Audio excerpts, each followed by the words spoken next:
어머니, 나의 특별한 어머니. 모든 어머니는 특별하다. 그런데 나의 어머니가 정말 특별한 것은 100일 갓 지난 나의 삶 전체를 오롯이 홀로 책임지시며 더할 수 없는 특별함으로 나의 삶의 한 축이 되어오셨기 때문이다. 그런 나의 어머니가 지난 4월 11일 영원히 다시 만날 수 없는 평화로운 긴 잠의 여정길로 떠나셨다. 향년 90세. 황해도 개성시 남안동, 줄곧 개성에서 태어나 성장한 김정목은 젊은 시절부터 돈이 될 만한 사업들을 벌려 훗날 개성의 거상이 되었다. 강원도에서 온 자그마하고 야무진 처자 송보배와 혼인하여 자손을 보다. 첫 딸은 재산이라 괜찮다. 그런데 두 번째, 세 번째, 네 번째도 딸만을 낳아 시댁에서 별 대접 못 받던 송보배는 남편이 40즈음에 병으로 세상을 떠나 딸 넷을 데리고 시어머니와 큰 살림 온 집안 대소사를 책임진다. 결국 아들 하나 없이 이렇게 큰 살림을 어떻게 꾸리냐는 아들만 있는 남편의 형에게 맥없이 재산을 넘기게 되었다. 그런 와중에 딸들의 교육만큼은 송보배 여사의 가장 중요한 우선순위였다. 큰딸과 둘째 딸을 개성의 명문 호수돈여고로 진학해 하고 큰딸은 고등학교 졸업 후 부산 한국은행으로 취업이 되어 집을 떠난다. 남은 둘째 딸이 고3, 셋째 딸이 고1, 막내가 초등 6학년이 되던 해 한국전이 발발한다.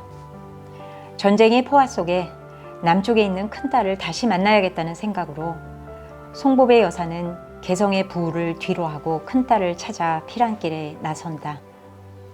부산에서 한국은행 조사부에 다니고 있던 큰딸과 우여곡절 끝에 기적 같은 재회를 한다.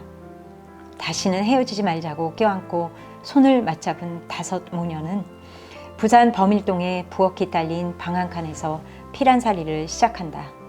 머리 좋고 인물 좋아 늘 돋보였던 둘째 딸은 이미 은행에서 일하고 있던 큰언니의 영향으로 조폐공사에 무난히 취직을 하였고 후에 상고은행 비서실, S기업 비서실로 스카우트 되면서 자신의 능력을 사회적으로도 발휘하게 되었다. 전쟁이 끝나고 서울로 돌아오면서 셋째 딸도 은행에 무난히 취업을 하고 막내딸은 능력 있는 언니들의 지원으로 이화여대에 진학하며 송보배 여사는 딸만 있는 홀어머니의 자부심을 한껏 세울 수 있었다. 5 모녀는 신촌에 작은 집을 마련하고 신촌 행복한 딸부잣집으로 살아가며 그들의 삶에서 가장 행복한 기억을 남긴다. 송보배 여사의 둘째 딸이 어느 날 키가 훤칠하고 인물도 좋은 군인을 소개한다. 만나는 사람이라고. 그 둘째 딸이 결혼을 한다. 그리고 딸밖에 못 낳은 송보배 여사의 서름을 한꺼번에 씻어주기라도 하듯 손자를 바로 안겨준다. 그러나 행복한 시간은 잠시. 지금이야 조기 발견에 치료하면 얼마든지 생존할 수 있었던 그런 암이 스멀스멀. 송보배 여사는 52세를 일기로 세상을 떠나고 만다. 네 딸의 슬픔은 가히 가늠할 수 없으나 당시 3번째 아이를 낳은 지 100일도 되지 않은 채 산후조리하고 있던 둘째 딸은 하늘이 무너지는 슬픔으로 가슴을 부여안고 어머니와 이별한다. 그 둘째 딸이 나의 어머니 김중혜 여사이다. 한 사람의 삶에 큰 영향을 주는 사건들은 손에 꼽을 수 있다. 나의 어머니는 내가 태어나던 해 그렇게 자신의 어머니를 보내고 그야말로 망망대해 이 세상에 오로지 동반자였던 남편을 함께 보내고 만다. 한국전의 가장 치열한 전투였던 다부동 전투에서 머리에 부상을 입고도 뛰어나와 불사조처럼 수류탄을 던지던 조기백 중위. 그 치열했던 한국전에서도 살아남은 아버지가 내가 태어났던 그해 8월 연천지구에서 공비토벌 작전 중 사망한다. 어머니는 4살, 2살, 그리고 갓 100일이 지난 아기와 함께 30살에 이 세상에 홀로 남겨진다. 살면서 한 번도 견디기 어려운 소중한 사람과의 영원한 이별을 불과 2달 간격으로 2번이나 맞닥뜨리며 어머니는 무슨 생각으로 세상을 대할 수 있었을까? 그렇게 갓배길이 지난 내게 어머니는 곧 부모였다. 아버지라는 존재를 알 수도 없었고 필요하지도 않았다. 한 가족의 생계를 책임지고 나가 일하는 사람은 어머니고 살림을 하는 사람도 어머니였다. 자식들의 교육도 어머니였고 친구들과 싸우고 문제가 있어도 나서는 사람은 어머니였다. 엄마, 미진이 학생회장 같은 거 하면 공부할 시간 없어 대학 못 가요. 유난히 외향적이고 적극적인 성격으로 과외 활동이 많은 막내 동생이 못 믿어워 슬기로운 학교 생활을 해야 한다고 말리는 언니 오빠의 충고를 은근슬쩍 모른 척하면서 자식이라고 다 같지 않아. 그릇은 각자 타고나는 거야. 그렇게 내 그릇을 어려서부터 크게 보아주고 밀어준 것은 어머니의 나에 대한 기대와 신뢰였다. 넉넉지 않은 살림의 딸 2 중 음악적 재능을 조금 더 보인다는 이유로 유독 피아노 레슨을 어려서부터 받게 한 것도 어머니였다. 대학 졸업을 앞두고 일찍이 유학을 마친 오빠를 보며 나도 유학 갈래요 라고 나서니 선뜻 지원을 약속한 것도 유학 시절 처음 집을 떠나 혼자 생활하며 겪었던 외로움을 달필로 답장하고 다달이 선물 박스로 한껏 용기를 주셨던 것도 어머니였다.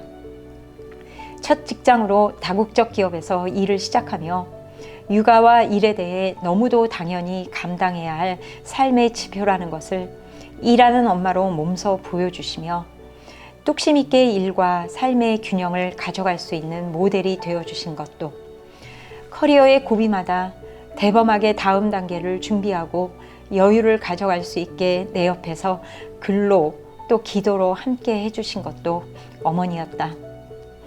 여성적인 취향이 유독 나와 맞아 엄마와 딸의 소소한 일상사를 신나게 함께 할 수 있는 기회를 매번 만들어준 것도 어머니였다. 그런 어머니가 내 삶의 우선순위에서 한 번도 멀어진 적은 없었지만 나 역시 일에 매이다 보니 어머니와 함께 보낼 수 있는 절대 시간 자체가 늘 많지는 않았다. 그래서 커리어에서 큰 전환이 있을 때마다 엄마와 딸의 오롯한 여행길에 올랐고 2019년 나의 사무실도 어머니와의 일상을 더욱 많이 하고 싶다는 생각에 어머니 집 근처에 구했다. 원 없이 어머니의 일상을 함께 하겠다는 나의 삶의 우선순위로 행복하고 재미난 시간들을 그 어느 때보다 많이 보내고 있었던 중 2021년 1월의 어느 날 미진아, 바쁘지 않으면 엄마한테 지금 가서 상황 좀 봐줘. 엄마 말이 이상해. 아침에 통화하면서 어눌한 어머니의 말투가 심상치 않음을 감지한 언니. 엄마 괜찮아? 나 괜찮아. 이것이 어머니의 마지막 말. 그날 뇌경색으로 오른쪽 팔다리, 식도 근육이 마비되고 언어 능력이 상실되는 슬픈 상황이 되었다. 워낙 혈관이 안 좋으셔서 약은 계속 드시고 계셨지만 결국 뇌경색이 오고야 만 것이다.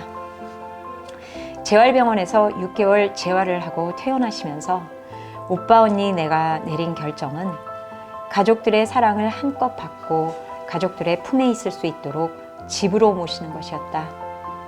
그래서 난 그 어느 때보다 거의 하루도 안 빼고 어머니와의 시간에 집중할 수 있었고 어머니와 가장 많은 절대 시간, 행복한 시간을 보낼 수 있었다.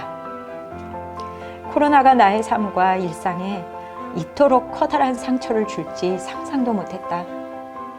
우선은 큰아이의 결혼식이 코로나로 연기되긴 했지만 이미 혼인신고를 마친 상황이라 그리 심각하게 생각하지 않았다.